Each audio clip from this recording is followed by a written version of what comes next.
నమస్తే రమగారు. నమస్తే జయ. రమగారు, మనం సంక్రాంతి పండుగప్పుడు బొమ్మల కొలువు పెట్టుకుంటాం. రకరకాల బొమ్మలు ఒక థీమ్ ప్రకారం పెడతారు కదండి. అసలు బొమ్మల కొలువు యొక్క విశిష్టత ఎలా పెట్టుకోవాలి, ఎన్ని రోజులు ఉంచుకోవాలి?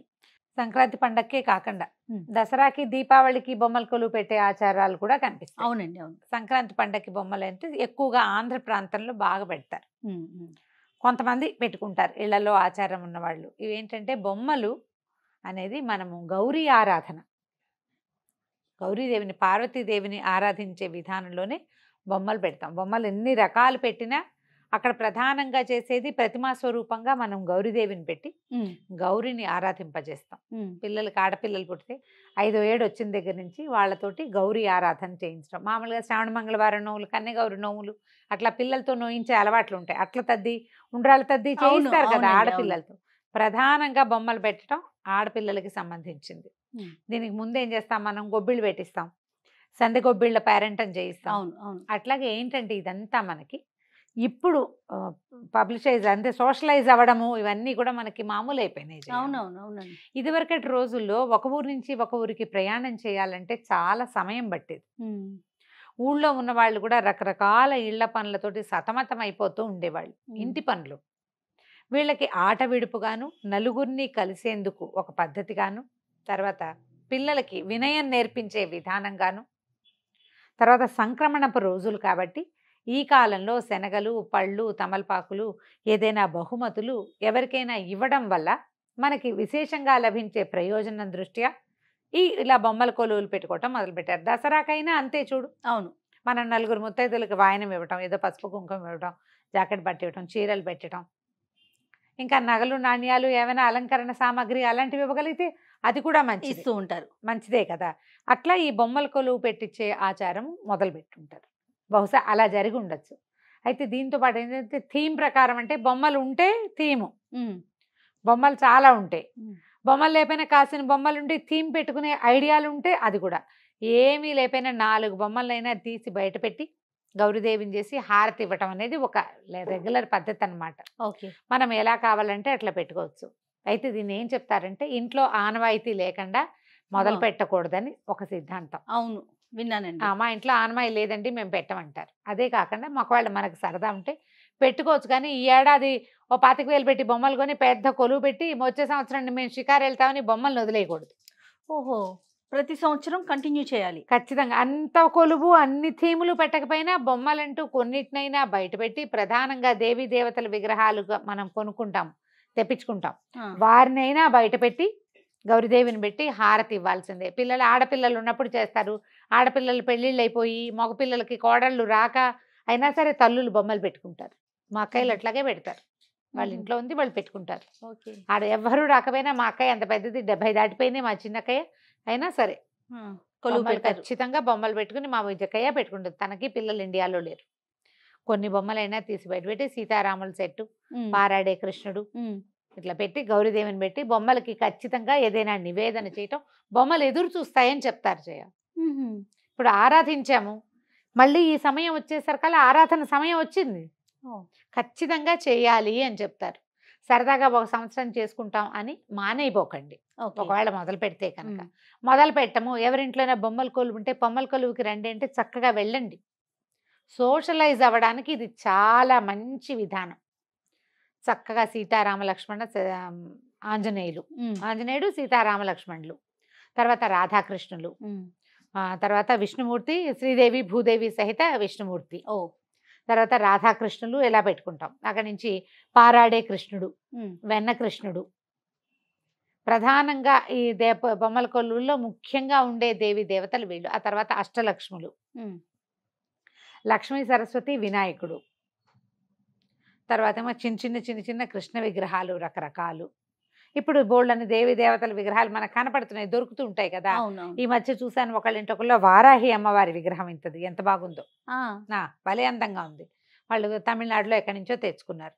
ఇట్లా బొమ్మలు పెట్టుకోవడం. అక్కడి నుంచి ఓ తోట, పార్క్ థీము, జూ థీము, పిల్లలకి సరదా ఉందనుకోండి థీముల ప్రకారం ఆ రకరకాల బొమ్మలు కొనుగోలు చేసి అవన్నీ మీరు అలంకారార్థం పెట్టుకునేవి, అలంకారంగా పెట్టుకోవచ్చు. 3 స్టెప్పులైనా పెట్టాలంటారు, 3 వరుసలు, అంతస్తులు పెట్టుకుంటాం. 7 అంతస్తులు పెట్టేవాళ్ళం. ఉహుం. పెట్టి చక్కగా చాందినీలు అవి కట్టి దాని మొత్తాన్ని ఒక థీమ్ లాగా, ఓ రాధాకృష్ణులు, ఒక రాసలీల లాగా ఎలాగైనా చేసుకోవచ్చు. ఓ పల్లెటూరి వాతావరణం, మనకి కొండపల్లి బొమ్మలు అవి దొరికేస్తాయి. సరదా ఉంటే ఏటా చక్కగా బొమ్మల కొలువు పెట్టి నలుగురిని పిలిచి పేరెంట్ని చేసుకోదలుచుకుంటే ఎంత బాగుంటుందో చేయగలిగితే. భోగి పండగ ముందు రోజు కానీ భోగి పండగ నాటి ఉదయం కానీ బొమ్మల కొలువు పెట్టుకుంటాం. సుమారు ఎన్ని రోజులు ఉంచుకోవాలి రమ్మగారు? అవి 3 రోజులు నియమం చేయాలి. భోగి, పండుగ, కనుమ. కనుమ నాడే మనం తీసేయదలుచుకుంటే కనుమ నాటి సాయంకాలం ఒక బొమ్మని వాల్చి పడుకోబెట్టి హారతి ఇచ్చి లాలిపాటలు పాడతాం. లాలిపాట పాడి ఈ పడుకోండి, మళ్ళీ వచ్చే సంవత్సరం తీస్తాం. లేదా 5 రోజులు పెట్టుకుంటాం. సంక్రాంతి పండగ అయితే 5 రోజులు. ముక్కనుమ మరుసటి రోజున ఏ శుక్రవారమో వచ్చింది అనుకోండి, పడుకోబెట్టడానికి పెద్దగా ఇష్టపడరు, ఇంకప్పుడు ఇంకొక రోజు ఉంచుకోవాల్సి వస్తుంది. అందుకని ముక్కనుమ నాడు పడుకోబెడితే బొమ్మల తర్వాత ఇంకో రోజైనా ఎత్తుకోవచ్చు. మనం ఎన్ని రోజులు స్థాపన చేసి ఉంచుతామో అన్ని రోజులు ఏదైనా పొద్దున సాయంత్రం నివేదన చేసి పెట్టాలని చెప్పి. నివేదన అంటే ఎలాంటివి పెట్టాలి? మనం పాయసం, పరమాన్నం, దద్దోజనం, చక్కెర పొంగలి, రవ కేసరి, సేమియా పాయసం, ఏ పాయసాలైనా సరే, తీపి పదార్థం ఏదైనా, గౌరీదేవిని కదా మనం ప్రధానంగా పెట్టాం. ఇట్లా నిలువుగా గౌరీదేవిని చేసుకుంటాం. ఒక తమలపాకు మీద గౌరీని చేసి 3 బొట్లు పెట్టడం. ఈ బొమ్మలు ఎన్ని అంతస్తులు పెట్టామో మధ్య అంతస్తులో మనకి చేతికి అందేలాగా పెట్టుకోవటం. బొమ్మల దగ్గర దీపారాధన చేయటం విధిగా చేయాలి. ఇది ఎలా చేయాలి అని ఒకళ్ళిద్దరు అడిగారమ్మా. అలా మా పద్ధతి అది కాదు అంటే మీకు ఏ పద్ధతి ఉంటే ఆ పద్ధతి ప్రకారం వెళ్ళిపోండి. పద్ధతి తెలియనప్పుడు ఇలా చేసుకోండి నేను చెప్పే పద్ధతి. ఏ పద్ధతి ఉంటే ఆ పద్ధతి ప్రకారం చేసుకోవచ్చు. ఓ దీపారాధన పెట్టడం, తర్వాత అగరబత్తులు వెలిగించి పెట్టడం. జాగ్రత్తగా మనం ఈ చెక్కలు చక్కగా అరేంజ్ చేసుకుంటామా, అవును, ఈ క్లాతులు వేసి అందంగా అలంకరిస్తాం. ఈ దీపం పెట్టేటప్పుడు కానీ అగరబత్తులు పెట్టేటప్పుడు కానీ జాగ్రత్తగా పెట్టుకోండి. జాగ్రత్తగా పెట్టుకోవటం. అక్కడి నుంచి చక్కగా బొమ్మలకి ఏదైనా నివేదన చేసి కాసిన పళ్ళు, పాలు, తర్వాత ఇంకోటి ఏదైనా చేసి పెట్టి అన్న నివేదన చేస్తే మంచిదని చెప్తారు. గౌరికి చలవ, ఓకే, ఆడపిల్లలకి మంచిదని నివేదన చేయటం, ఆ ప్రసాదం పుచ్చుకోవటం. సాయంకాలం అందరినీ చుట్టుపక్కల వాళ్ళని మా ఇంట్లో బొమ్మల కొలువు పెట్టాం, హారతి ఇస్తాను రండి అని చెప్తాం. పిలవటం అదే హారతికి పిలవటం. బొమ్మలకు ఒకసారి పిల్లల్ని ఎవరైనా కూర్చోబెట్టి భోగిపళ్ళు పోసిన రోజున భోగిపళ్ళకి హారతి, బొమ్మలకి హారతి ఇచ్చి అందరూ చక్కగా కాసేపు కూర్చుని పసుపు రాయటం. అక్కడి నుంచి చూడు ఇలా పేరెంటం పిలవగానే ఇంట్లో ఉన్న చిన్నపిల్ల పెద్దపిల్ల అందరూ కలిసి వచ్చిన వాళ్ళకి బొట్టు పెట్టడం, పాదాలకు పసుపు రాయటం. ఎంత వినయం వస్తుంది మరి. ఎవరి కాళ్ళైనా పట్టుకుని పసుపు రాయటం, చక్కగా పట్టుపరట్ల లంగాలు కట్టుకోవటం, అందంగా అలంకారం చేసుకోవటం, ఒకళ్ళ ఇళ్ళకి ఒకళ్ళు వెళ్ళటం. తర్వాత ఏమో శనగలు, అరటిపళ్ళు, తమలపాకులు ఇట్లా తాంబూలం ఏర్పరిచి ఇవ్వటం. చిన్న చిన్న బొమ్మలు ఏవైనా మనం తెచ్చి పెట్టుకుంటే చెక్క బొమ్మలు అవి పిల్లలకి గిఫ్ట్లుగా ఇవ్వటం. ఏటా కొత్త బొమ్మలు కొనాలి. ఒక సంవత్సరం కొన్నాము, మరుసటి సంవత్సరం కొలువు పెట్టేటప్పుడు కొత్త బొమ్మలు. మేము ఏడాదంతా ఎక్కడికైనా వేరే ప్లేసులకి వెళ్తే కొలువులో కానీ బొమ్మలు కొనుక్కొచ్చి తెచ్చుకునేవాళ్ళం. అవి కొలువులో పెట్టుకునే, అవి కొలువులో పెట్టుకోవటం. మీరు పెడతారా రమ్మగారు? మా అమ్మ వాళ్ళ ఇంట్లో అలవాటు, మా ఇంట్లో లేదు, మా అత్తవారి ఇంట్లో లేదు, అమ్మ వాళ్ళ ఇంట్లో అలవాటు ఉంది. నేను దాదాపుగా నా పెళ్ళి అక్కడ 10-12 సంవత్సరాలు మా అన్నయ్య గారు అమ్మాయికి బొమ్మలు పెట్టి హారతి ఇవ్వటం వచ్చేదాకా. చిన్నపిల్ల 2 ఏళ్ళదే నా పెళ్ళికి. 10 ఏళ్ల పాటు వెళ్ళాను నేను. ఓకే, ప్రతి సంవత్సరం నేను వెళ్ళి బొమ్మలు పెట్టేదాన్ని. మిగిలిన పనులు, పై పనులు అంటే అది బొట్లు పెట్టాలి అవి దానికి నేర్పించేవాళ్ళం అనమాట. దానికి 12-13 సంవత్సరాలు వచ్చాక ఆ తర్వాత నేను కూడా బిజీ అయ్యాను. నేను వెళ్ళకపోయినా బొమ్మలు పెట్టేసుకునేది. ఓకే, ఎవరో ఒకళ్ళం వెళ్ళాలని పెట్టుకున్నాము. తర్వాత కూడా మా పెద్దక్కయ్యలు ఎవరో ఒకళ్ళు తనకు సాయం వెళ్తూ ఉండేవాళ్ళు, బొమ్మలు పెట్టడానికి వెళ్ళేవాళ్ళు. అదొక విధిగా ప్రతి సంవత్సరము వెళ్ళాను నేను.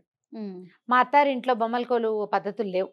అది లేనప్పుడు మా ఇంట్లో అమ్మాయిలు కూడా లేరు కదా, అంచేత నేను పెట్టుకోలేదు. కానీ ఎవరైనా బొమ్మల కొలువు కానీ పరిగెత్తుకుంటూ వెళ్ళిపోతాను నేను అక్కడికి. నాకు అది చూడడం సరదా. బాగా చిన్నప్పటి నుంచి పెట్టుకున్నాం కదా. మా ఇంట్లో ఇంత పెద్ద కృష్ణుడు ఉండేవాడు, చాలా పెద్దవాడు, దాదాపుగా ఇంచుమించు 2 అడుగులు పైమాటగా ఉన్న పెద్ద కృష్ణుడు. ఆయన్ని మొదట నుంచోబెట్టి తర్వాత మిగిలినవన్నీ పెట్టుకునేవాళ్ళం. మా అక్కయ్యలు కూడా ఎక్కడికైనా వెళ్తే కుట్టికి బొమ్మల్లోకి అని కూడా నేను పెద్దయ్యాక కూడా పట్టుకొచ్చేవాళ్ళు బొమ్మలు. మా చిన్నక్కయ్యకి బాగా సరదా. మద్రాసి కుర్లగన్లో, చెన్నైలో కుర్లగన్లో బొమ్మలు పెడతారు దసరాలప్పుడు. అవును, తన దసరాకి మద్రాసు వెళ్తే అప్పుడు మద్రాసే అనేవాళ్ళం. తప్పకుండా వాళ్ళ కొలువులోకి బొమ్మలు తెచ్చుకునేది, మాకు కూడా బొమ్మల కొలువులోకి పట్టుకొచ్చేది. ఓకే, మేము తిరుపతి ఎక్కడికైనా వెళ్తే చిట్టి పొట్టి బొమ్మలు కింద రో అంతా అసలు కుప్పలు తెప్పలుగా నింపేసేవాళ్ళం. పగిలిపోయిన బొమ్మలు కొలువులో పెట్టరు. పగిలిన బొమ్మలు ఎప్పుడూ పూజార్హమైనవి కాదు, తీసి బయటపడేయటమే, వాటిని వదిలేసేస్తాం. మళ్ళీ కొత్త కొత్త బొమ్మలు కొనుక్కుంటూ ఉంటాం. ఈ బొమ్మలకి హారతి ఇవ్వటం, ఒక పేరెంటం చేయటం, నలుగురిని పిలవటం. ఈ రోజున సంక్రమణం కదా, మకర సంక్రాంతి రోజున మనం ఇట్లా శనగలు అవన్నీ కూడా ఎవరికైనా ఇస్తే దాన ప్రక్రియ కాదది. ఈ ఇవ్వడం అనేది వాయనంగా ఇవ్వటం గౌరికి వాయనం ఇచ్చిన ఫలితాన్ని ఇస్తుంది. ఓహో. గౌరీదేవికి ఇచ్చిన ఫలితం ఇస్తుంది. అందుకని తప్పకుండా ఏం చేస్తారు, కొన్ని ప్రాంతాల్లో ధార పోసుకోవటం అని పసుపు కుంకుమ, తర్వాత ఏమో నువ్వులుండలు, ఖర్జూరాలు, పళ్ళు, ఏదైనా తీపి పదార్థము తప్పకుండా ముత్తైదువులకి ఇవ్వడం ఒక ఆచారంగా కనపడుతుంది కొన్ని ప్రాంతాల్లో. ఓహో. వాళ్ళు ధార పోసుకోవటం అని చేస్తారు. తూర్పు వైపు అంతా, అంటే ఇప్పుడు మన వైజాగ్, శ్రీకాకుళమున ఆ వైపు అంతా అట్లా చేస్తారు. మన ఆంధ్ర ప్రాంతాల్లో ఏం చేస్తారంటే ఇలా తాము వాయనంగా ఇవ్వటం. తెలంగాణలో చెరుకు ముక్కలు పంచి పెడతారు బాగా విస్తారంగా, తీపి కదా. అవునవును. చెరుకు ముక్కలు పంచడం అక్కడ కనపడుతుంది మనకి, వైజాగ్ వైపు కనిపిస్తుంది. అవును. ఆంధ్ర ప్రాంతాల్లో ఏం చేస్తారు, భోగిపళ్ళు పోసి ఆ రోజు చెరుకు ముక్కలు పంచి పెడతాం. తీపిని పంచటం అది ప్రధానమైనది. ఏంటంటే ఇప్పుడు సూర్యుడు గతి మారుతుంది, దానివల్ల భూమికి మళ్ళీ మంచి రోజులు వస్తాయి. దేవతల నిద్రాకాలం సమాప్తమైపోయి వాళ్ళు మెలకుగా ఉంటారు. ఈ రోజు నుంచి నిద్రలేస్తారని కదా, భోగి పండుగ మరుసటి రోజు వచ్చిన సంక్రమణం రాజుని నిద్రలేస్తారని. వీళ్ళందరినీ సంతృప్తి పరచడానికి మనం చేసేటువంటి ఈ ఆట విడుపుగా ఉండే పూజా విధానము దేవతల ఆరాధనా క్రమంలో ఒక భాగం. ఏ ప్రాంతాల వాళ్ళకి అలవాటు ఉంటే ఆయా ప్రాంతాల వాళ్ళు చేసుకోవచ్చు. కొత్తగా పెట్టేవాళ్ళు 3 స్టెప్పులుగా పెట్టుకోవచ్చు.